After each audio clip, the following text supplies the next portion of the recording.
अस्सलाम वालेकुम everyone, I hope you all are doing really well. आप लोगों को पढ़ा पढ़ा के मेरा गला काफ़ी ख़राब हो रहा है, लेकिन आप लोग समझने को तैयार नहीं हैं। Any how, so I am making this video for loveliest of trees the cherry now. और ये मैंने आपके लिए इंटरनेट से अभी पोएम निकाली है पोइट्री फाउंडेशन से। So loveliest of trees the cherry now, poet है A.E. Housman. The theme of the poem is that the poet is appreciating the beauty of the nature, and then he is also talking about mortality of life. In the first stanza he says that cherry is in its full bloom and it is hanging along the bough of the tree. So he wants to go there and see it. Where is that cherry tree located?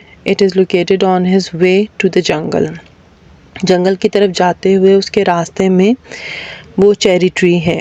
सो जब उसने यहाँ पर first stanza में stands और wearing ये दोनों terms use की हैं, तो उसके लिए हमने कहा कि वो यहाँ पर पर्सोनिफाई कर रहा है चेरी ट्री को।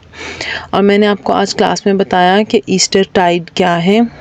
इस पे क्वेश्चन भी आता है that what is the significance of Easter, तो वो मैंने आपको समझा दिया कि क्रिश्चियन फेस्टिवल है और एनिवर्सरी है ऑफ रिजरेक्शन ऑफ क्राइस्ट, तो वो आपने उसको लर्न करना है।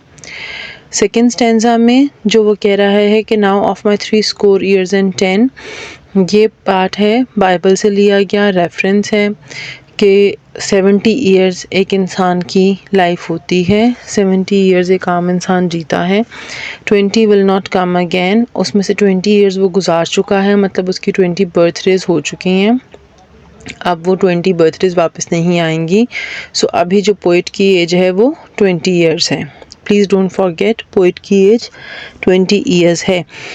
एंड देन ही सेज कि 50 मोर मुझे मिलेंगी। अगर 70 एक एवरेज लाइफ स्पैन है तो उसमें से I will get only 50 more springs to enjoy the beauty of nature. So there is a very short time, and in the last stanza he says that this time is very short. 50 springs is a very short time, so he wants to go immediately to woodlands, to jungle, to enjoy the beauty of the nature. So he says that he is going immediately to enjoy the beauty of the nature and he wants to see the cherry hung with snow. Now please remember that this is spring season. ये आपने बात नहीं भूलनी है। ये poem spring season में है, cherry tree spring season में होती है, ईस्टर स्प्रिंग सीज़न में आता है। So don't get confused with this snow thing. बच्चे आंसर में विंटर लिख देते हैं कि कौन सा टाइम है सीज़न का when he is writing this poem. So this is spring season, this is not winter. Okay, I hope this concept is clear to you now. If you have any queries or questions, please send me a message. Thank you. Allah Hafiz.